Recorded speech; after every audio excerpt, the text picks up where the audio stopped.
All right, we're going to start with your early life. Okay.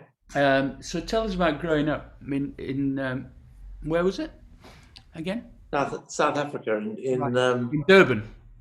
In Durban, we lived from when I was about 7. But when I was born, my father was teaching at Hilton College, which is a South African equivalent, a paying private school, like a public school. But in Right. South Africa, the public schools are state schools, but it's a private school, and all the staff lived on the premises in Right. a huge estate. And I grew up with lots of other kids, children of other staff members, and so on.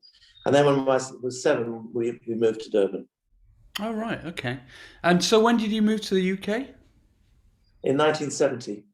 And that's Um, just before Virgin Records started, presumably. exactly. No, I just left university, Right. and I was uncomfortable with the state of things in South Africa from a number of points of view. The most obvious being the government, apartheid, all those kinds of things. But also, I was suffering from cultural deprivation. Nah.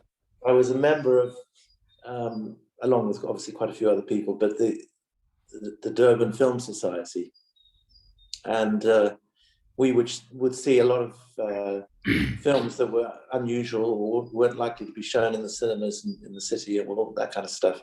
And on one Sunday evening, they were on Sunday evenings, and one Sunday evening, I said to myself rather sort of arrogantly, I think these are the only people in Durban that I want to know. And it's Really? this group. But it was, we couldn't hear the music we wanted to hear. We couldn't see the films. Many films were banned, and loads of books were banned in that era. This was, as I said, 1970. Um, I needed to get out. Yeah. Thank God you did, or else I wouldn't have had a career for a start. Um, no, but seriously, that period fascinates me because we all know there are injustices going on around the world now. I was recently in Palestine with a charity organisation, and I saw with my own eyes a lot of stuff that I really regret witnessing. It frightened me because I thought if this can happen in full view of the world as it did in South Africa at that point, and somehow the world couldn't make it end. No, It really disturbs me. Anyway, I'm glad you got out. Let's put it that way. However, South Africa is a beautiful country, and it's getting there now. I think. What's your view? well, it's got its new problems, which are myriad. I mean, I've still got I've got a house in Cape Town, and I was going there regularly, spending at least 3 to 4 months a year there, 3 months a year actually. Um, but I can't go at the moment because of COVID and various other reasons. So I'm missing it. But there are huge problems, social problems still, which are not resolved. But at least, in the 50s, which is when I was sort of being brought up, it was very, very stark, the inequalities and the Mm. opportunities that were not there for Black people. And my parents were very active in their own way, in opposition, being members originally of the Liberal Party. And my mother was a member of the Black Sash, which was a women's organization that staged silent protests. And she was very friendly with one or two people who were actual activists. And Right. when I was a kid in Durban in 1950 something, towards the end of the 50s, or the early 60s, and we briefly harbored a bomber, one of a guy called Strachan, who was subsequently, imprisoned and so on. And so there was always this feeling that there was danger. And even, when I was at university, some of the members of my political science uh, class were quite active against the government. I wasn't brave enough to do more than attend a few demonstrations, Right. but you were always aware that the special branch were photographing all the people at the demonstration and making notes and investigating and seeing who were the people that they wanted to latch onto. And while I was at university, I had a lecturer called Rick Turner, in political science. And subsequent to my departure, I don't want to sound like I was in any kind of danger. I don't think I was. But Rick Turner was murdered by somebody. Shit. Yeah, they came to the door, and his two daughters were with him in the house, and they shot him through the window, and dead. Good Lord. They were tough times. Yeah. I went with a charity that I work with called In Place of War to a township called Makakobra in Zimbabwe, Oh, and right. one of the poorest places I've ever personally been to, and we were doing some work helping kids out there, starting a recording studio and teaching them how to use the equipment and stuff, and using creativity as a way out of their their predicament. And the things that I saw in Zimbabwe, whilst I don't, obviously it's a different kind of regime to what the South African regime was, but it scared me because we wanted to talk to the locals who had no money at all about about Mugabe and the people who run the country, and they wouldn't even mention his name Really? for fear that somebody was listening. Yes. And we used to regularly get stopped on the roads in between the different towns that we went to, saying, they stop the car and go, "We're finding you, whatever it is, 100 quid, because your tail light is out." And I said, "No, it's not." It said, Mm. "It is out." And so everything was based on corruption, right down to the Exactly. micro level. And Mm. yeah, I fear that the UK is heading in that direction if we're not careful. But anyway, let's move on to something more cheerful. So tell us All right. about, you ran a radio show in Durban, is that right? Yeah. When I was at university, my mother was friendly with a very popular Afrikaans broadcaster, and she had a program on the FM radio station, which was quite lengthy, sort of daytime talk show type thing. And she came up with the idea of having a pop, which she called it a pop show. And so Right. she asked my mother whether I would be interested in doing it because they knew I knew a lot about music. And I had my own half-hour program for 3 or 4 months, which was a wonderful experience, to be able to play my own records. I found it very difficult at the beginning because the South African Broadcasting Corporation was obviously state-owned and state effectively run. And when I went to their library to get records, I found quite a few of the records were banned. And to make sure that no one played them, they chalked out the offending tracks. So a Bob Dylan album, for instance, Bring It All Back Home, for instance, you couldn't play any of the tracks on the album. And the Doors' first album, you couldn't play the sort of Kurt Weill, Whiskey Bar song. You couldn't. Oh, really? Yeah. And so I started playing my own records. And then there were questions asked higher up, why is this guy playing Jimi Hendrix, Crosstown Traffic, and all these things which are records that were banned. That's another reason why I couldn't stand being there, because it was so narrow-minded, difficult. And most people, I was importing records through various means from America and from the UK, but you couldn't, most of the really good stuff in 1968, 69 was not released there. Right. But I was avidly collecting. Yeah, where did your love of music come from? Was it in your family? My father was musical. My mother wasn't. But it was more just, when rock and roll happened, I had an elder brother who was about 11 years older than me. So he was listening to Elvis Presley and all that kind of stuff. And I just was fascinated by the black vinyl 78 discs. And then when 45s came in, I started buying them. And I just loved it. It's instinctive. The books and music, those are my two passions. Right, excellent. So tell us about how, the start of Virgin, basically, how you met Richard and how that all came to pass, and who were the early protagonists in the soap. Mm. Well, when I arrived in England in 1970 in December, I had just finished my degree, and I had the idea. My brother before me had gone to Oxford on a Rhodes Scholarship, and he'd done a postgraduate. Well, he started out thinking he was going to do a postgraduate degree, but because of the Rhodes Scholarship rules, he had to do an undergraduate degree. But anyway, I thought I would go to university and do another degree, but there was a gap between the end of the South African academic year and the beginning of the next UK one. So I knew I had about 9 months to kill, and so I had to get some money from somewhere. I had no money, and I knew that I had a second cousin called Richard Branson, who had a mail order company, which I knew something about, and Student Magazine. And so I went to get a job at Virgin when I knew that I was running out of money. I'd got a flat with my brother and another friend who was going to Cambridge. And I went to the Oxford Street shop, which had just opened, literally, I think that week, 24 Oxford Street.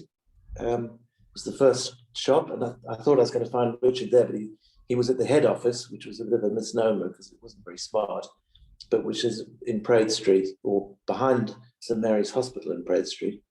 And Richard was astonished to find that he had a cousin in South Africa. He didn't know I existed. And he took me out to lunch, and I told him that I knew a lot about music and was passionate about it. And Richard offered me a job straight away. Literally, I started, it was Monday. I started the next day, and he said, you can be the buyer. We're going to do all this other stuff. We're starting a recording studio, and we're going to start a record label, and we're going to start management and publishing. And I thought, this is, a little bit far-fetched, but it all did happen. Wow. And so I was hired as the buyer. And so I had to order the records for initially the mail order and the stores as they opened, because they started opening all over the UK in 71. And that was fascinating. And, I introduced a lot of imports from the States. We were selling bootlegs.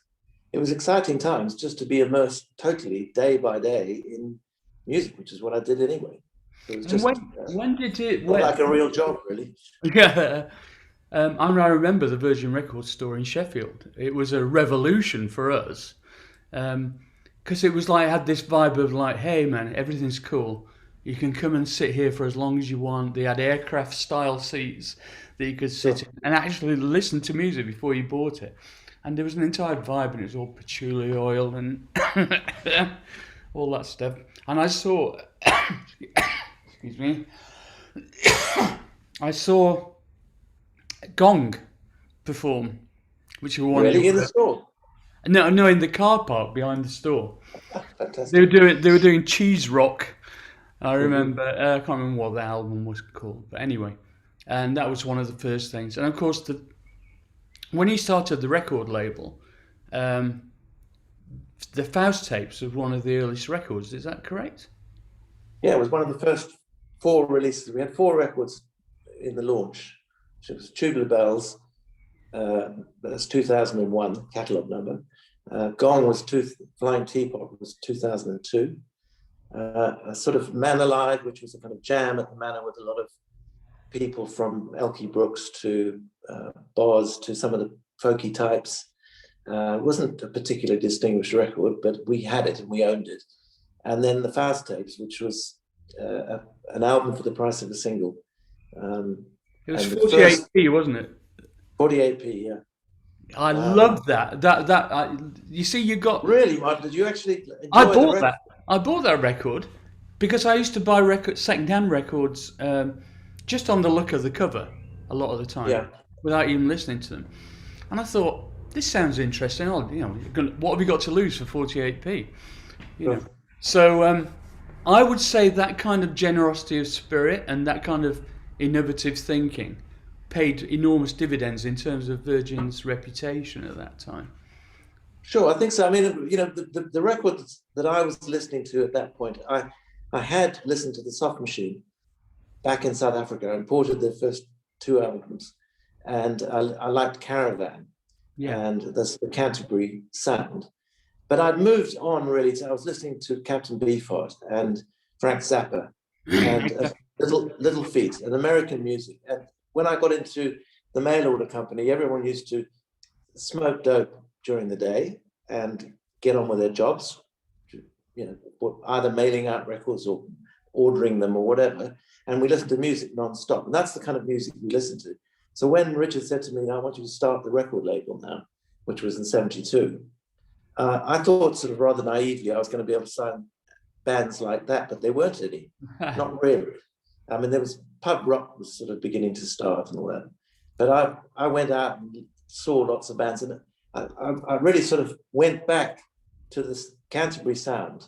And one of the first earliest signings was Hatfield in the North, which was, ex-Matching Mole people and ex-Caravan people. And I was a big fan of Robert White, obviously Soft Machine and Kevin Ayres.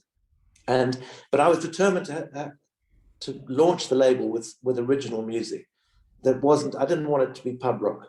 I didn't want it to be sort of heavy rock actually either. So we were looking for stuff that was groundbreaking, and Fast were extremely groundbreaking. Just the fact that the German music was appearing in vast quantities, different groups, all sounded pretty outlandish, but there was a huge market for it in the mail order. People were ordering Tangerine Dream and Amandul and Can and all these records. So we knew it wasn't total sort of altruism, but we knew the stuff was going to sell. But also it was original and different. And Fast were one of the most original groups around in 71. Exactly. And of course, that record, the Fast tape, sold. Well, it started two things for me. One, the producer and manager of the group was a guy called Uwe Nettelbeck. And he wanted a Bridget Riley black and white image for the front cover of the Fast tapes. So we had to go and see Bridget Riley to get her permission to use the image that we eventually did use. And I still now am a big fan of Bridget Riley and have acquired over the years quite a few of her oil paintings myself. But the album, when it came out, because it was so cheap, everyone just bought it, Yeah.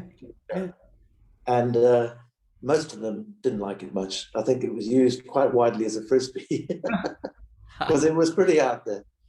But I was very excited straight off. Yeah, did I imagine it, or was there a version of the album that was transparent? That was an earlier record because they had two albums.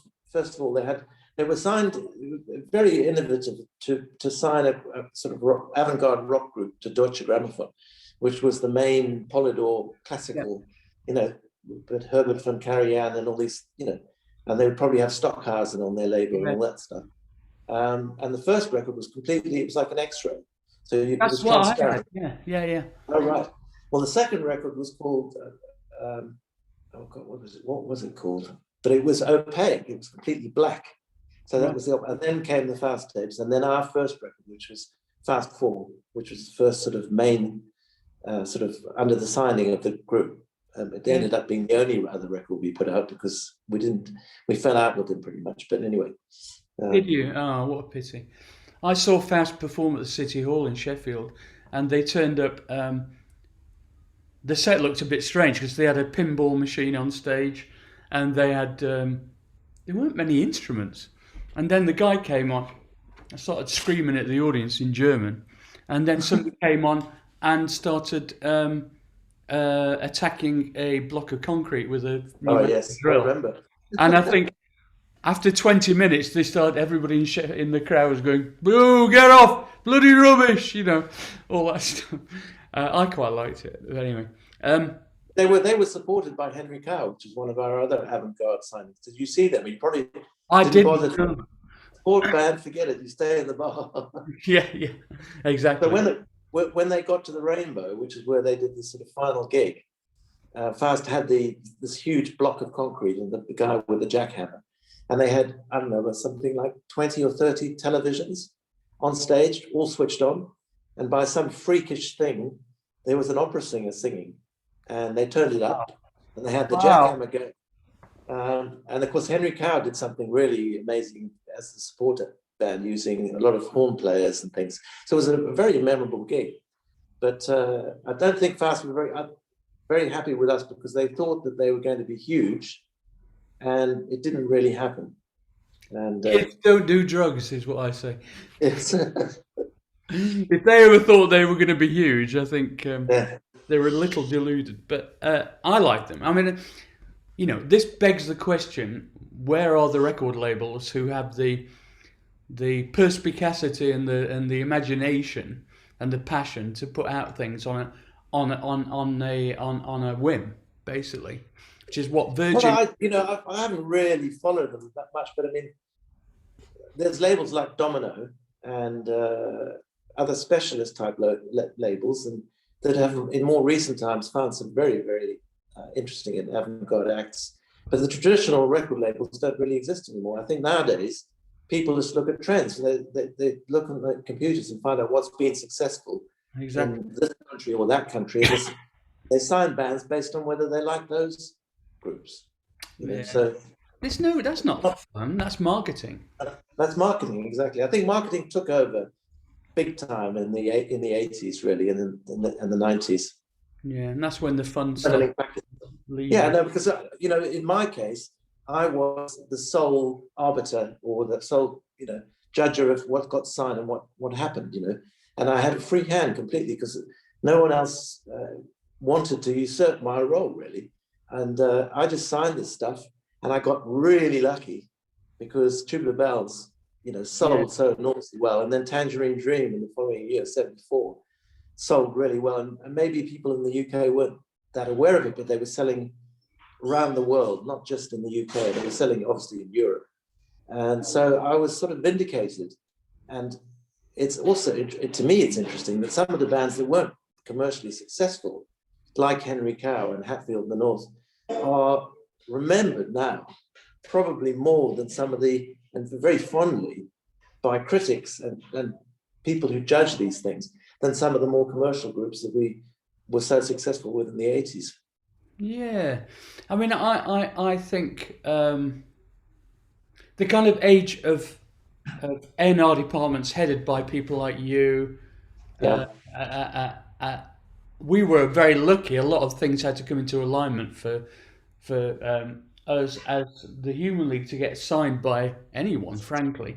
But it needed people with kind of vision like yourself, and there were some. People with, I mean, like Ireland, for instance, were a visionary label to a yeah, they certain. were. If I modeled Virgin on anybody, it was on Ireland. But they were orientated because of Chris Blackwell's obviously interest in reggae. We did follow that to some extent, but they were interested in folk music and stuff. So they had John Martin and Fairport Convention and those sort of acts. They were different from us, different sort of taste involved, but it was the way they did things. They were idealistic. They, Yeah, yeah, and the interesting thing was ideals.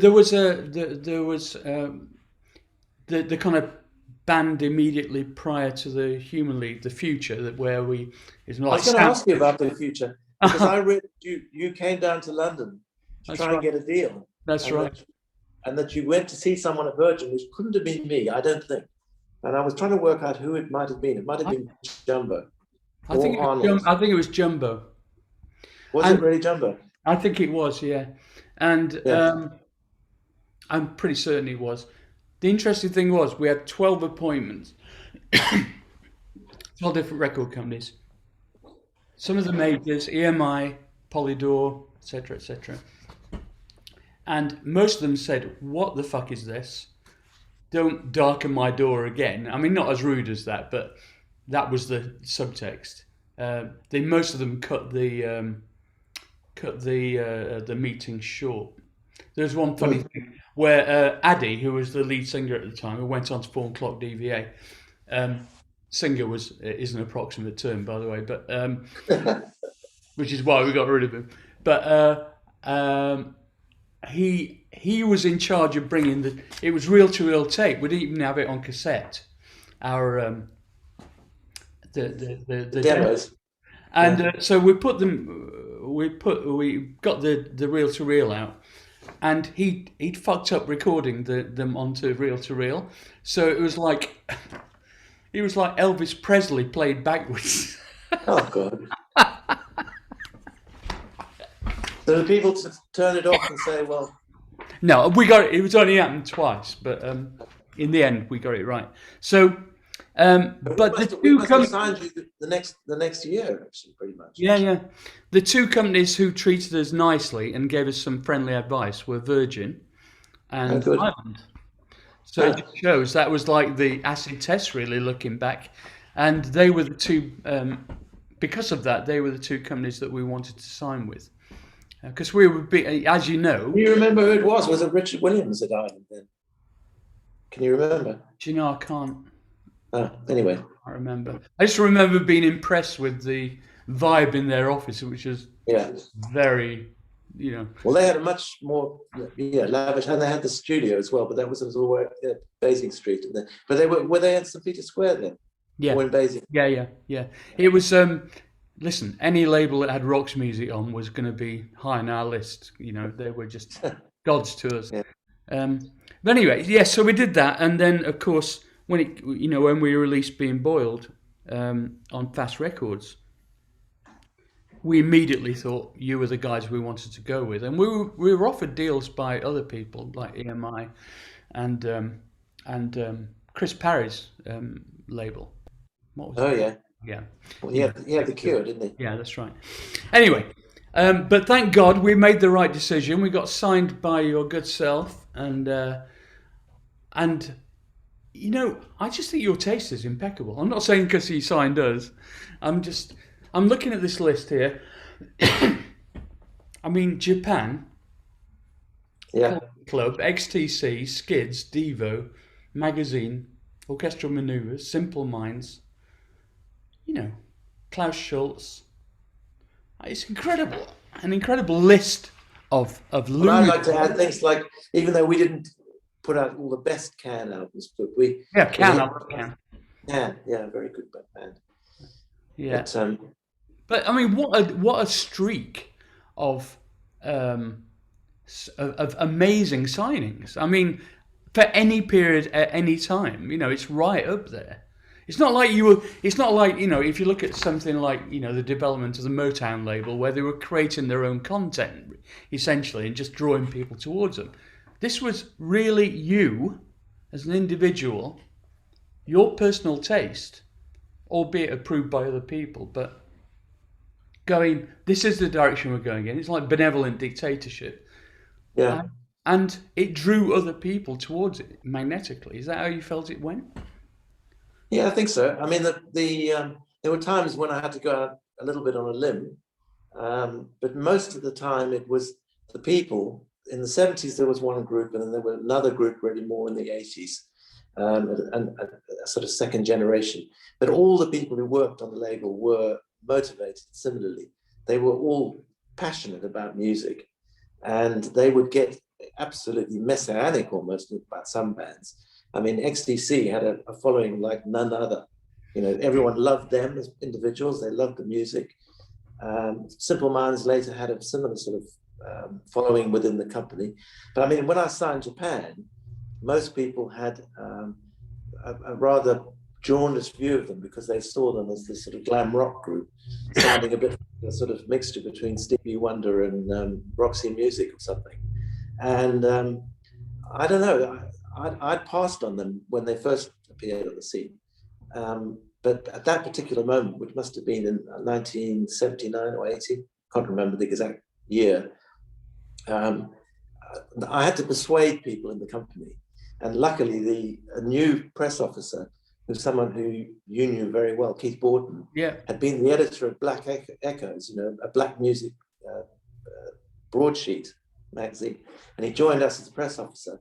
And Al Clark, I think, was in charge, and he'd said, Keith, you're going to have Japan. Simon's just signed this band, and the subtext was, we're not sure about this band. Oh, really?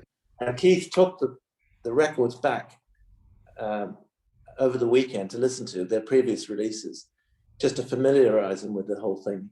And he came back on the Monday morning a complete convert.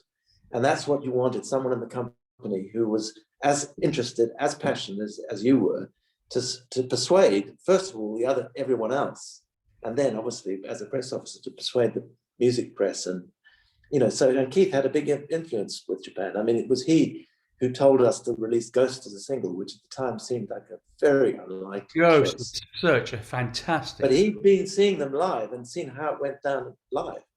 And of course, then Keith started working with Heaven 17 and then eventually managed to. So. That's right, he did. And God bless him, wherever he is, you should get in contact with us. Wherever he is. I hope he's listening to us now. Yeah. And I mean, Keith was instrumental in our.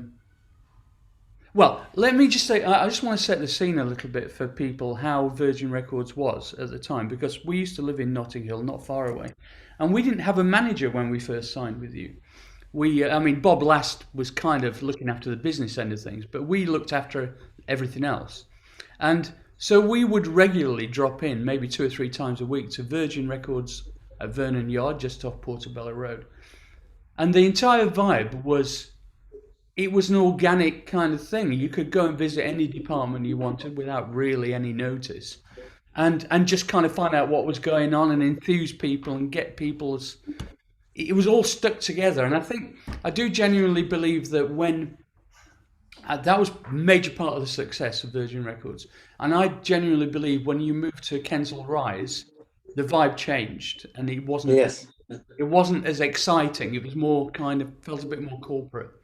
It was, and we had to try and create something that wasn't actually organic and there already, because in Vernon Yard, obviously being in Portobello Road, but everyone was encouraged to work long hours. I mean, there was no requirement written down, but if someone left at 6 and went home every night, they were never going to get anywhere in the company. That's right. And mostly people stayed on as long as it took. And then usually would go out to gigs to see the bands, not just our bands, but obviously those were important. And then before they did that, they'd meet at the Lonsdale, which was literally almost the Lonsdale. opposite. And I know you guys used to be in there quite a bit. Yeah, we did. Yeah, and I tell the story elsewhere, or is it in my autobiography I've just written?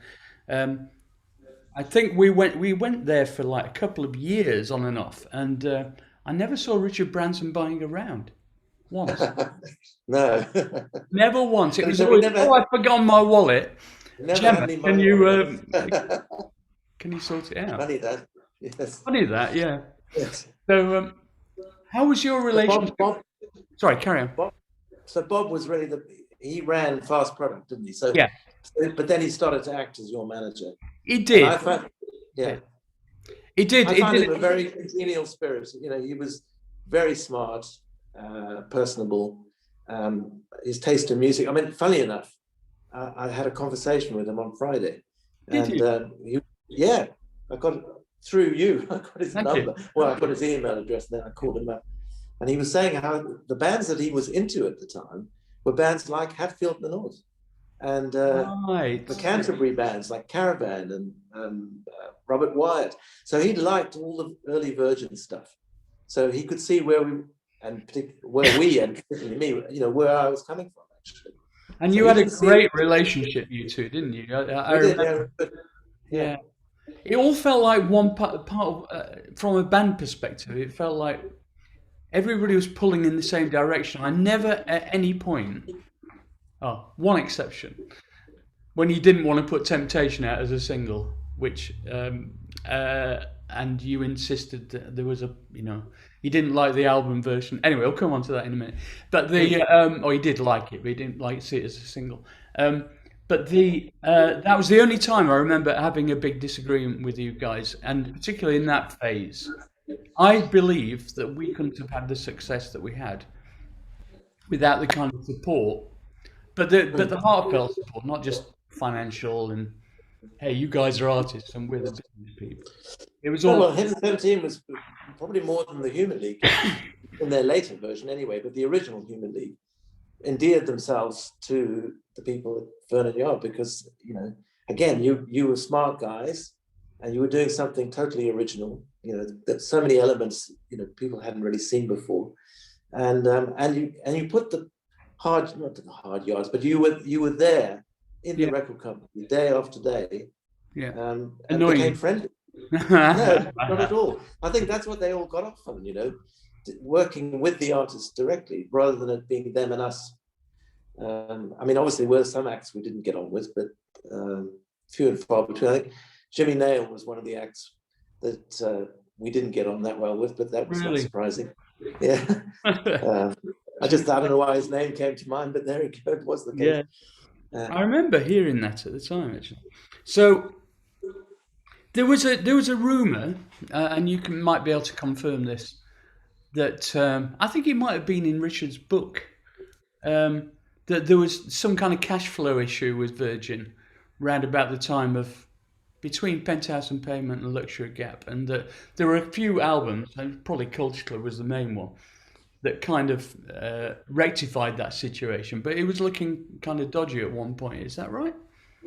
I think we always went through periods where we had cash flow problems. I mean, we had, after the initial success, so to the mid 70s, we were really dependent to a very large extent on Tangerine Dream and Mike Oldfield for the profit generating albums.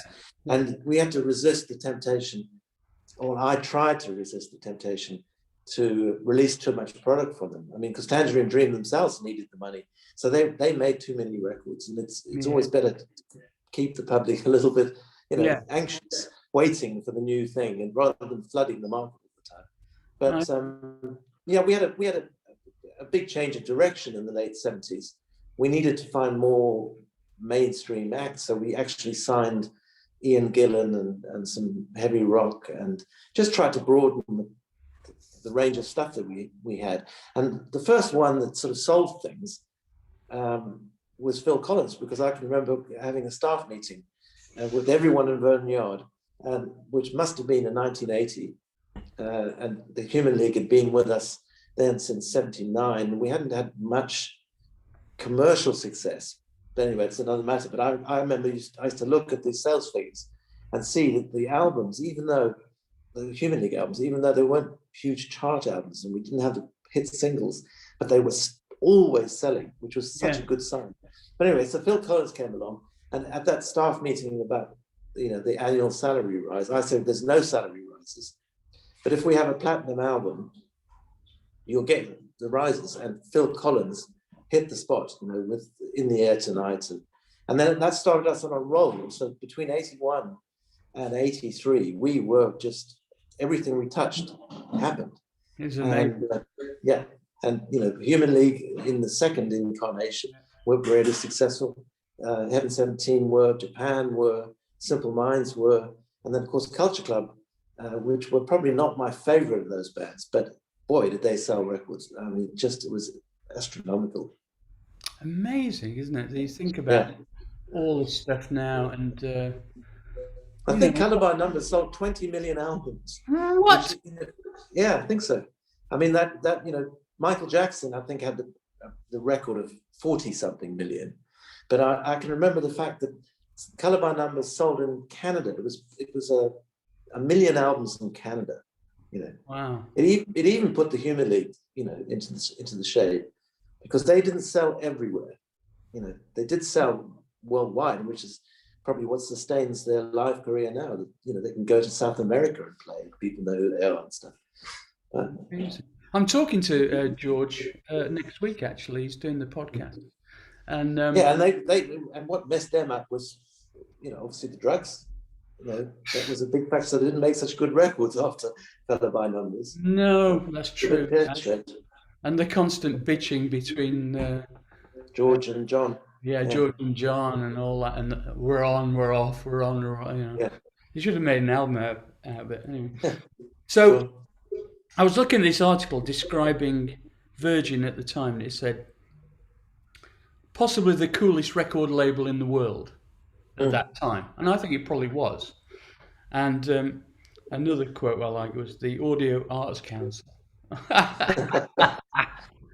Well, that was definitely true of the 70s, where we had stuff like Ivor Cutler and David Bedford, and very esoteric stuff that realistically, how did we ever think we were going to sell? Exactly. But we thought we'd just have a punt and then see what happened. And so the reggae thing, you did the Frontline label, right? Yeah. or sub Well, label? we started the reggae with Jumbo because Jumbo was my school friend in Cape Town. We Right. were in the same house together at the South African equivalent to a private school, private school in Cape Town called Bishop's Dawson College. And Jumbo came to London shortly after I did, and we shared an interest in music from the age of 13. Listening to the Yardbirds and the Stones and all that kind of stuff.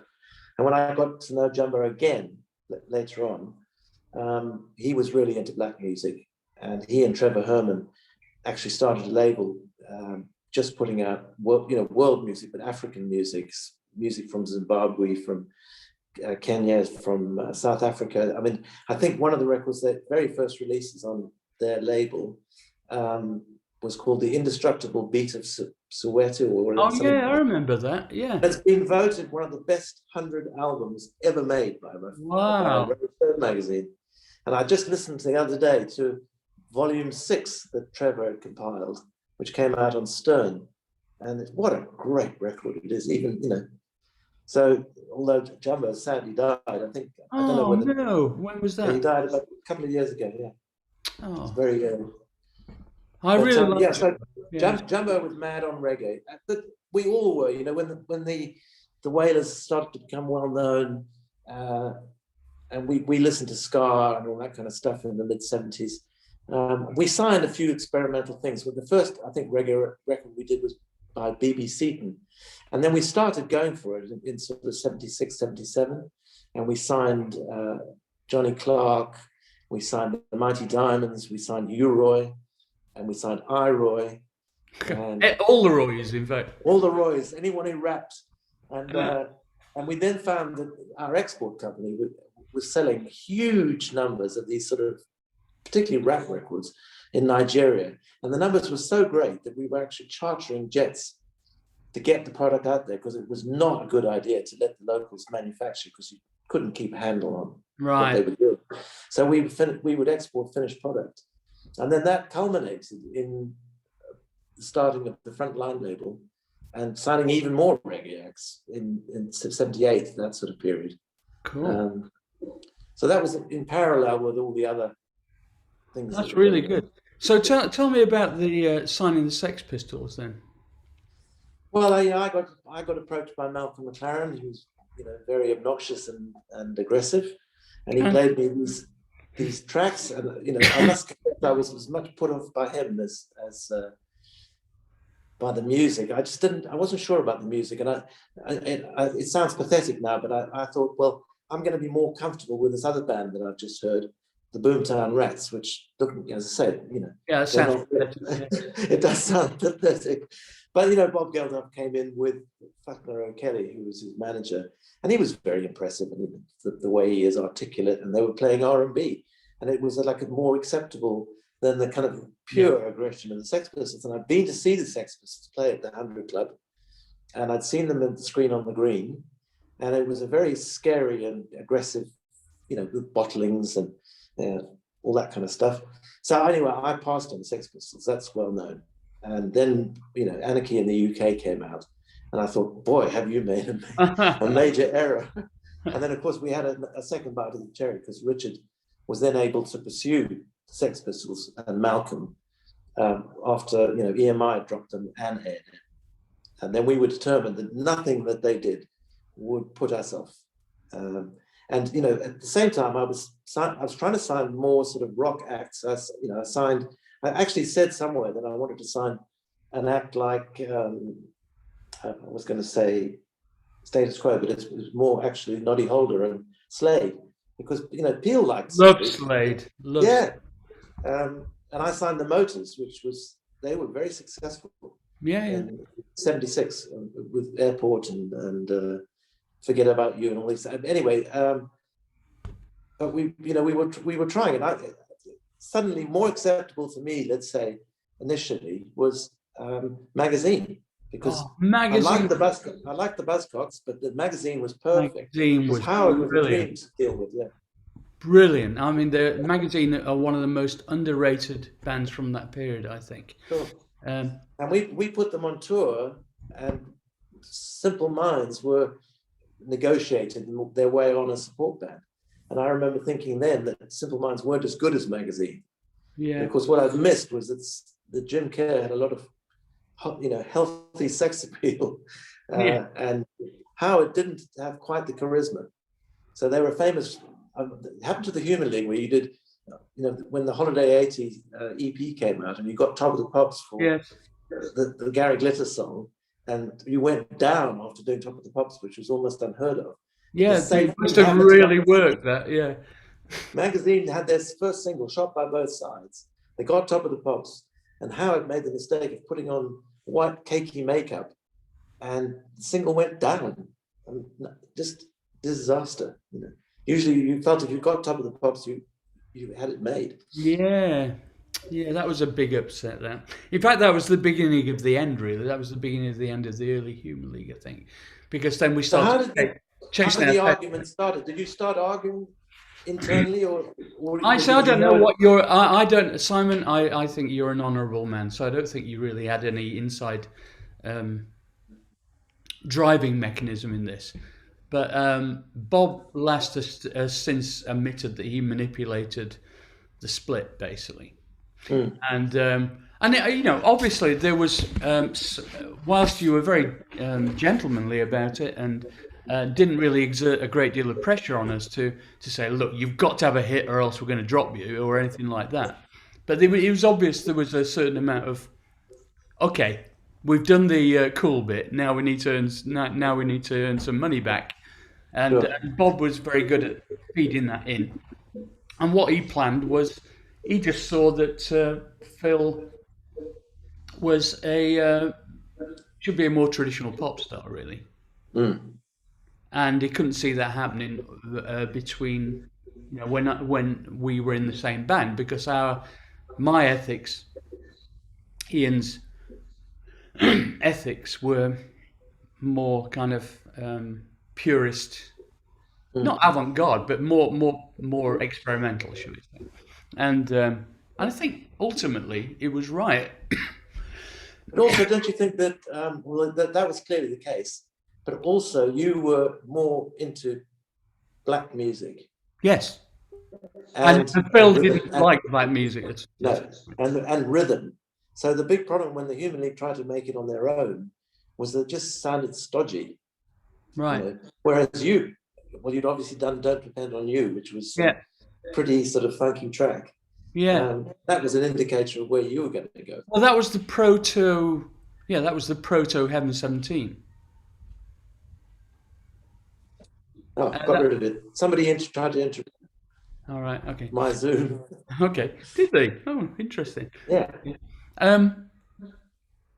Yeah. So yeah, the but men. from the get go, Heaven 17 were all about good dance rhythms. Yeah, exactly. Yeah. And we saw we made it like an authentic expression of what we were doing at the time, which is clubbing.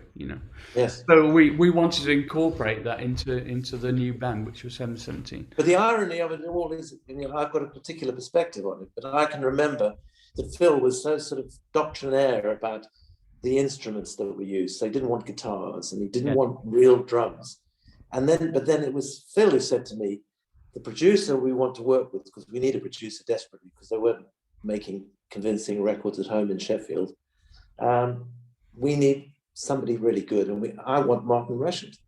And I thought, wow, I don't really see that actually, the Stranglers and all that stuff. So I called him up because I sort of knew him slightly. And he came into my office in Vernon Yard, clutching a reel-to-reel tape of the Pete Shelley solo album, which I think was called Oh, Homo right. Sapiens. Is that Homo sapien on it, which I love, by the way.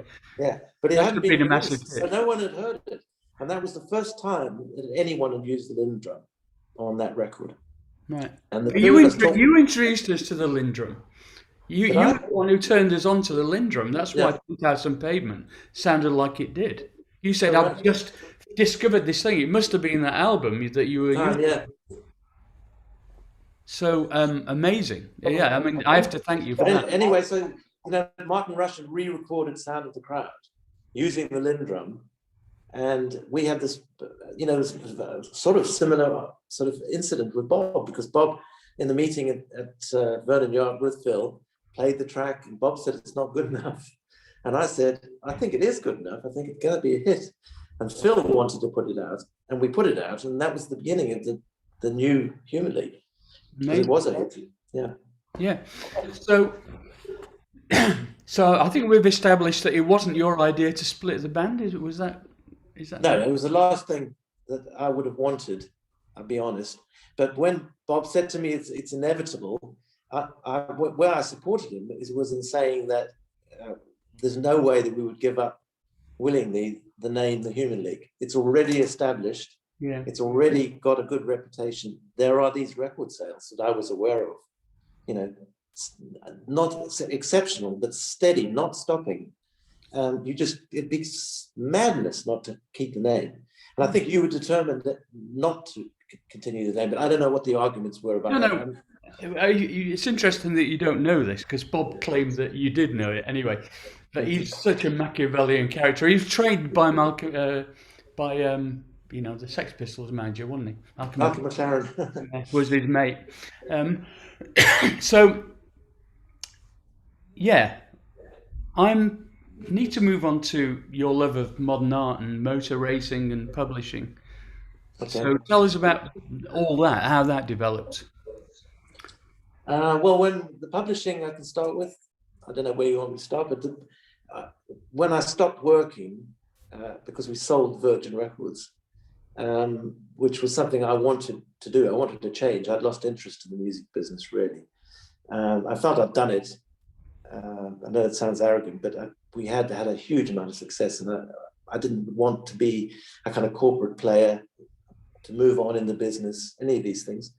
And I also was more than slightly scared by my partner, Richard Branson's, love of airlines and property companies and all kinds of things that I wasn't interested in. So I stopped, I left Virgin. I took the money and ran, as it were. And I thought, what am I going to do? Because I thought I was going to be bored out of my mind. And my main interest had always been, in the early days, books, reading. I did a degree in literature. And so I decided to combine my love of Aston Martins and books, and published a book on Aston Martin. And I went back to the beginning of my life in the UK, mail order. And I thought, we're going to sell the book mail order, and we still do. So I've got a publishing company called Palawan Press, and we publish books on subjects that interest me. That's the key. Right. And it's been very successful with critics and lovers of great books and fine books, where they're very expensive to produce and very expensive to buy. And at the same time, I went motor racing, because a friend of mine, Nick Mason, who I got to know when he was producing Robert Wyatt. He did a wonderful album of Robert Wyatt called Rock Bottom in the early 1774, I think. And I'd always known him and talked about cars and knew that he had some Astons. And he gave me advice on how to get started motor racing. So in 1791, I bought an Aston Martin Ulster and went racing and had some minor success. Wow. Straight away. So that really encouraged me. And then I went for it big time.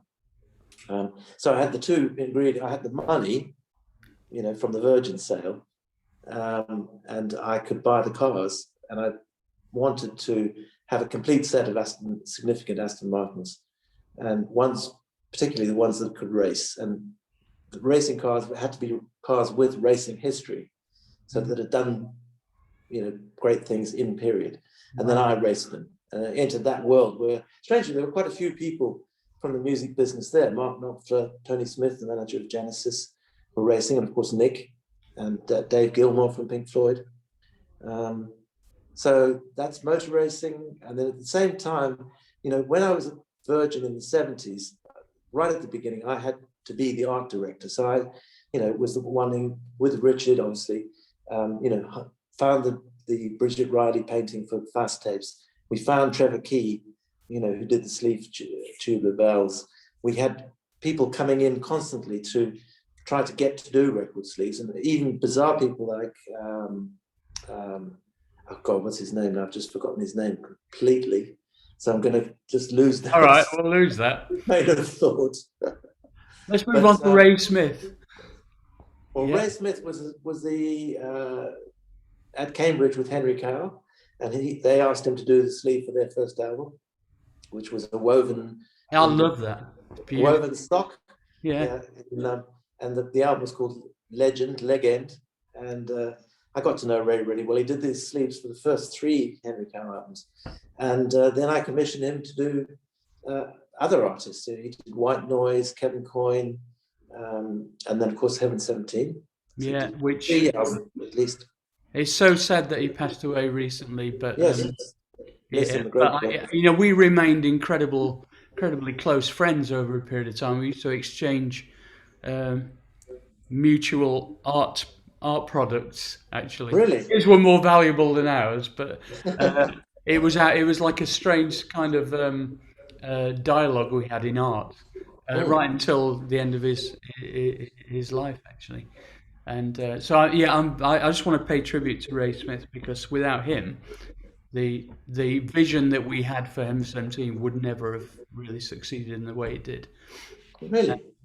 Yeah, that's But fantastic. it shows the influence of art on record design sleeve, and it all kind of got lost a bit with CDs, I think, unfortunately. I just saw yesterday, I think, an interview with Paul Smith, and he was talking about the influence of art on every single thing he does in his clothes design. Yeah, Color juxtapositions, and how his eclectic attitude to it. He just buys what he likes, which is the same way I approach it. But that's I just like the idea of Gilbert and George. This was in the late 80s, and I said to Ray, "How do I get a Gilbert and George painting? How do you go about it?" He said, "It's really simple. You just phone up Anthony Doffe's gallery and say you want to buy one." And that's how I started. I bought a few things before, and I bought Ray's pictures, and started, owning a house where I could hang them. That's one of the key things, is having somewhere where you can put the paintings. yeah. And they sort of, it's spaces that demand paintings, if you like, and I got used to it.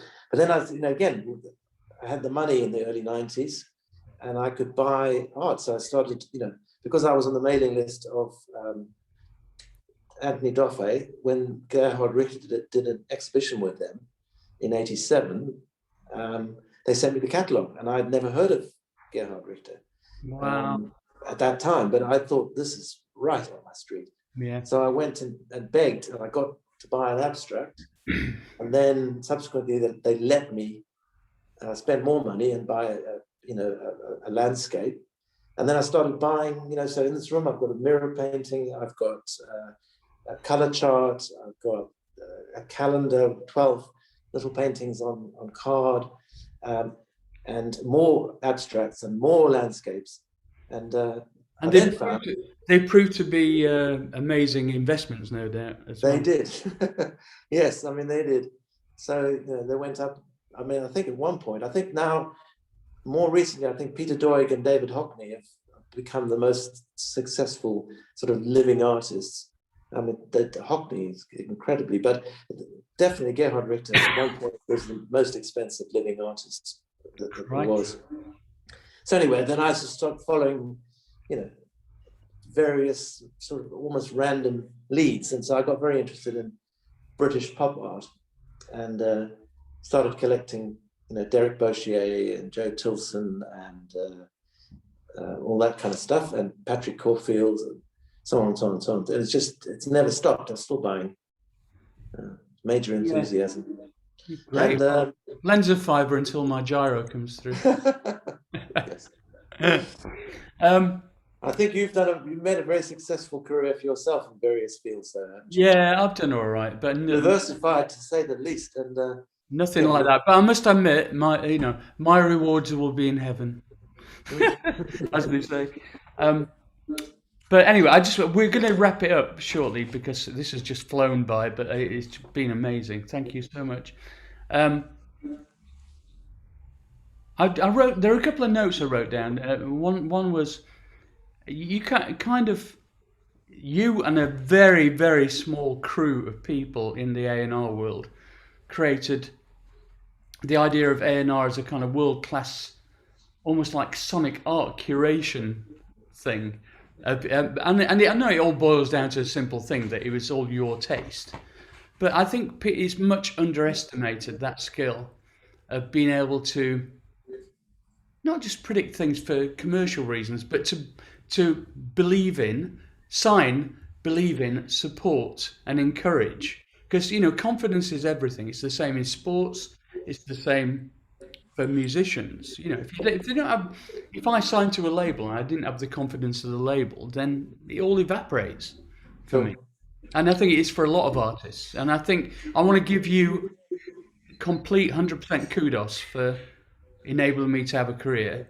That Well, that's kind of you to say so, Martin. But I think you're so right about this. One of the very, very early things that I determined was that I didn't want to second guess the buying public and say, well, what would they like? Which is probably, in recent years, that's what these talent shows try to do to some extent, or yes, boy bands try to do.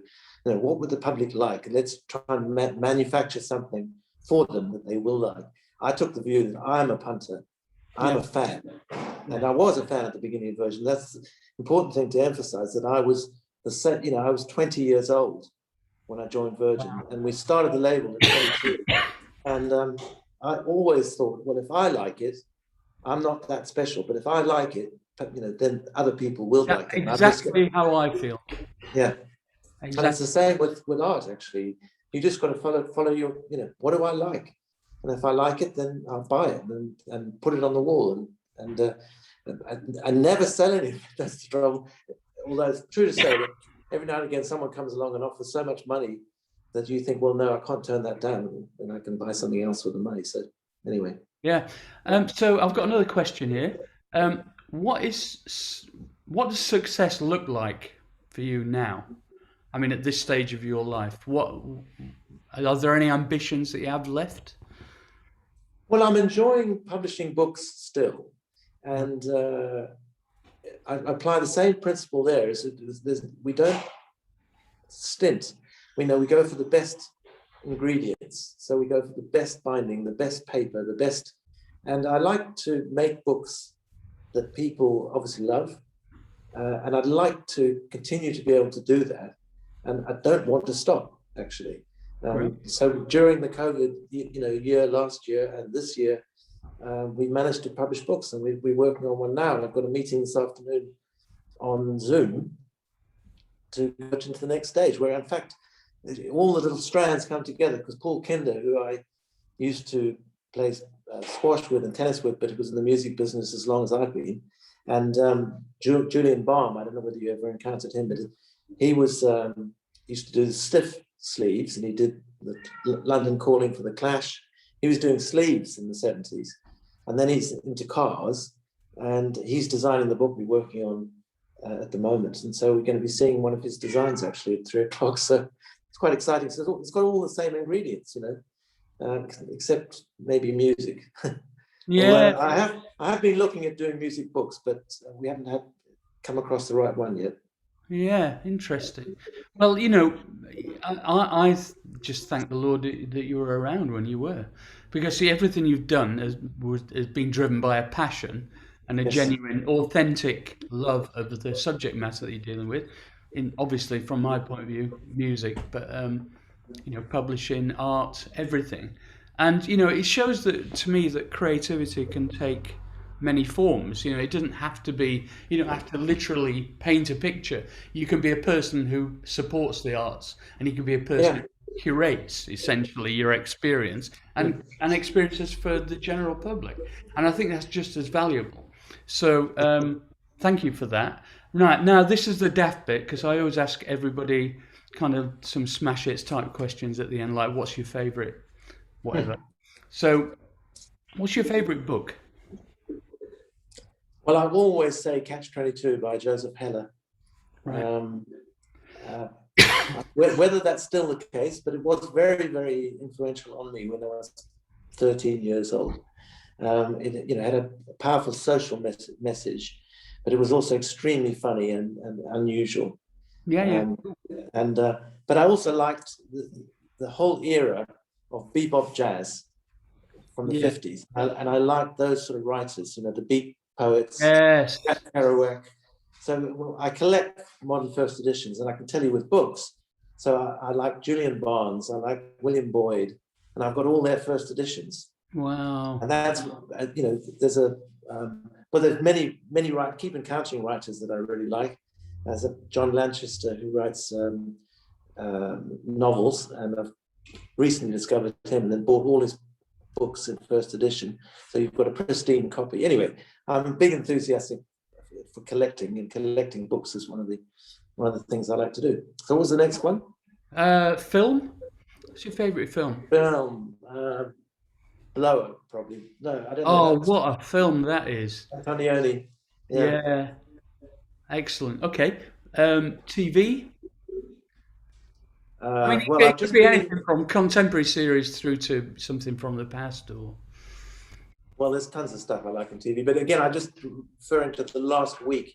I've been watching Curb Your Enthusiasm again. yeah, And, it's genius. it's absolute genius. It is. I've watched So them multiple times, and yeah, just when you think you're going, oh my God, he's repeating himself here, and then he comes up with something else. no, It's amazing. brilliant. Okay. But The Wire is another obvious one. Yeah. That's one of the best pieces of television that's ever been made. Once you got hooked on that, you just couldn't stop. Anyway, sorry. Yeah. Yeah, The Wire is probably, amongst all the people that I've asked, is the one that comes up most often. Does it really? Yeah. An epiphanal moment, a real kind of moment of realization, or a fork in the road in your life that changed everything forever? Well, I hope it's not going to be the case, but I got ill last year and Oh, with a don't say botched that. operation. And I hope that doesn't turn out to be. It's definitely been a very, very big moment in my life, because it changed the course of it. But I'm hopefully recovering now. Well, We'll get over it what all. about a positive one?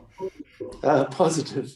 Well, I think starting, at Virgin Records in 1970s, launching the label, Yeah. that was really important. I mean, I was at the time thinking of marrying a girl and going to live in back in South Africa, and thank God I didn't. That was a big decision. Wow. Okay, that's an epiphanal moment, right? Yeah. Your favorite musical artist or composer? Well, again, I don't know whether my favorite Keith Jarrett I like very much. I've just bought a painting by an artist called Eric White, which is he's painted 12 by 12, the 12-inch disc of the Colne concerts by Keith Jarrett. And it's a sort of perfect image of Keith Jarrett poised over the piano with head down. It's a wonderful image. And I saw him play live a long time ago. But I mean, Captain Beefheart was a very, very important person for me. I don't know what you call Captain Beefheart. He was an artist and a musician and a genius. I loved him. I regret never having met him, because Keith managed him for a while, didn't he? Keith Burton. Did he really? Well, I did meet him obviously because I signed him. Yeah. He made some of the best records with us and some of the worst. I don't know how you tell the difference. They're just in Well, I another think part of the Venn diagram somewhere. yeah. I mean, But I mean, there are a few people I'm very grateful to have met. I was thinking about it just the other day. I met Frank Zappa. I had lunch with him on my all-time hero. David Bowie. Also had lunch with him. Trying to think of the others, but it's just. But there have been some very interesting people to work with. Actually, Peter Gabriel's another one. He remains a great friend.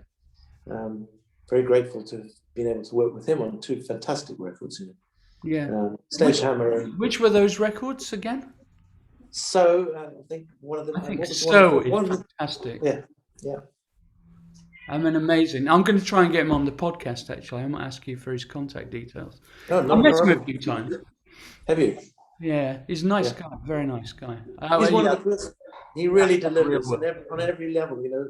I mean, some of my heroes that I actually signed Pete Townsend. Having been a fan of the Who, Yeah. and buying the records, when they came out, in '65 and '66, and then unfortunately, I mean, in his autobiography, he thanks me for having made the Iron Man, which I allowed him to do, not allowed him to do, but encouraged him to do. But we didn't have a great deal of success with him, so that's demoralizing. That your big hero turns out not to be the highlight of his career. Oh, well, no, anyway, but the thing is, you have been a positive force and you've encouraged people to do amazing things, and we should all be very grateful to you, I think. That's what I think. And Okay, I'm going to bring it, I'm going to wrap it up now. Thank you so much, Simon. It's been an absolute joy to thanks, actually Martin.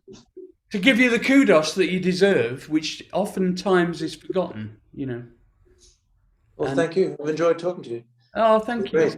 So let's stay in touch, and I hope I hope the back works okay. It works out okay and everything. But I mean, as I said, I've spoken to Bob last, and we agreed we're going to meet. He's going to come down here. He's a big fan of Richard Hamilton, the artist. Yeah, yeah. I've got a big collection of his stuff, and so hopefully that's going to come off. I think in the next month Excellent. or so. Well, Huh? Bob agreed to do it, and then he cancelled on the last minute in Bob fashion. So I'm going to get He him on. mentioned that he had not done it, but I think he would still like to do it. If you're prepared to persevere, I don't It's know. cool. It's cool. All right. I'll see you later, Si. Thank you so much. Thanks, Martin. Okay. Bye. Thanks. Bye.